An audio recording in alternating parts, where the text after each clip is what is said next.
रूस ने अपनी अर्थव्यवस्था के ग्रोथ के अनुमान में कटौती कर दी है। अब 2025 के लिए ग्रोथ के अनुमान को घटा करके 1.5% कर दिया गया है, जो कि पहले 2.5% था। 2024 के दौरान रूस की अर्थव्यवस्था की ग्रोथ 4.3% दर्ज की गई थी। सर, अभी रूस की अर्थव्यवस्था में क्या संकट दिखाई दे रहा है आपको?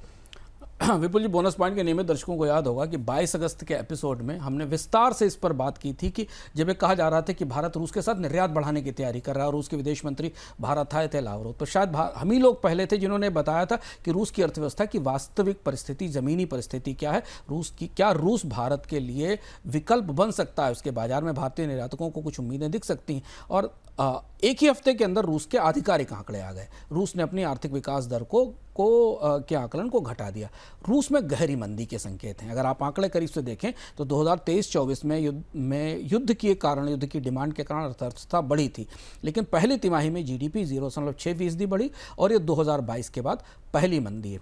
आईएमएफ ने 2025 के लिए जीडीपी का अनुमान 4% से घटाकर सीधे 0.9%, 90 बेसिस पॉइंट कर दिया और आज रूस ने अपने आधिकारिक अनुमान को भी लगभग आधा कर दिया। तो चूंकि नॉन मिलिट्री सेक्टर्स जैसे व्यापार, रियल एस्टेट, यहाँ कोई डिमांड नहीं दिखाई दे रही है। जो कुछ है वो सब युद्ध के लिए हो रहा है। दूसरी चीज़, रूस का सॉवरेन वेल्थ फंड 2/3 खर्च हो चुका है युद्ध शुरू होने के बाद से। सरकारी अधिकारी भी कह रहे हैं कि युद्ध का जो ईंधन था, जिसके आधार पर अर्थव्यवस्था को चलाया जा रहा था, वो भी खत्म हो गया है। औद्योगिक उत्पादन रुका हुआ है, लेबर्स की कमी है, महंगाई बनी हुई है और पश्चिम के आर्थिक प्रतिबंधों के कारण ना तो तकनीकें आ पा रही हैं, ना लॉजिस्टिक्स आ रही है और इस वजह से रूबल की कीमत अस्थिर है।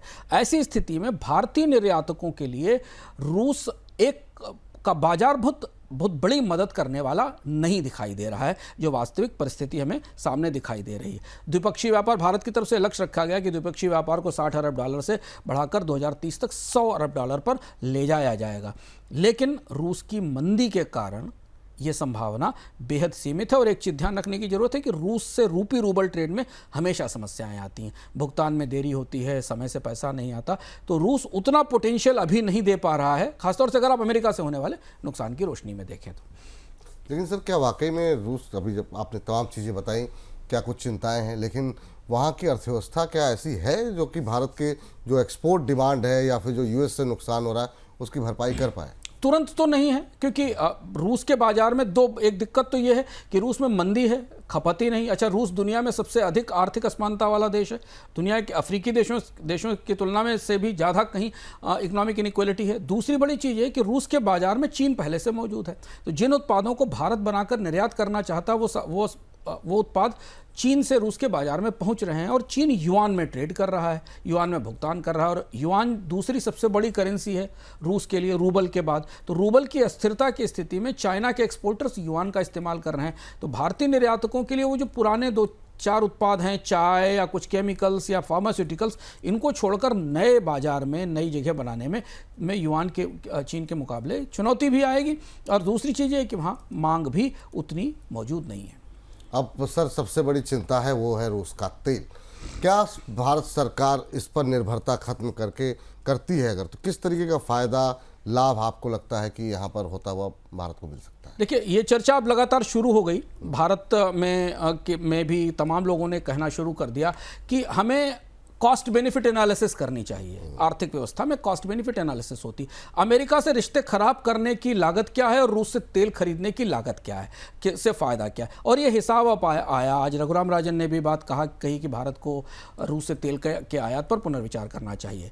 अगर आप उस रूस के तेल के साथ की पूरी व्यवस्था समझें तो रॉयटर्स का एक हिसाब कल आया जो बताता है 2022 से 2025 के बीच रूस के तेल से करीब $17 अरब की भारत को बचत हुई, लेकिन टैरिफ से जो सालाना नुकसान होने वाला है वो 37 से 48 अरब तक का, यानी $17 अरब की बचत हुई है। दूसरी चीज़ है कि रूस के तेल की छूट जो पहले करीब $4 पर बैरल के आसपास थी, $3.66 पर बैरल के आसपास थी, वो अब घट गई है। पहले $5 के आसपास थी, फिर $3.66 के पास आई और अब इसमें और ज़्यादा कमी आई। तो भारत को डिस्काउंट का फायदा भी अब कम होता दिखाई दे रहा है। दुनिया में मांग बढ़ेगी, कीमतें गिरेंगी, तो उस हिसाब से भारत को मिलने वाला डिस्काउंट भी कम होता चला जाएगा। चुनौती सबसे बड़ी यह है कि भारत को ये सोचना होगा कि जो बचत उसे हुई, उस बचत का भी एक बड़ा हिस्सा भारत की तेल कंपनियों के, रिफाइनिंग कंपनियों के पास गया, उन्होंने उसे एक्सपोर्ट किया और भारत ने उस पर विंडफॉल टैक्स लिया। तो अब ये कॉस्ट बेनिफिट एनालिसिस की जा रही है कि भारत ने जो बाजार गंवाया है, जो गंवाने जा रहा है, उसके बदले क्या रूस के तेल से होने वाली बचत उतनी ज़्यादा है।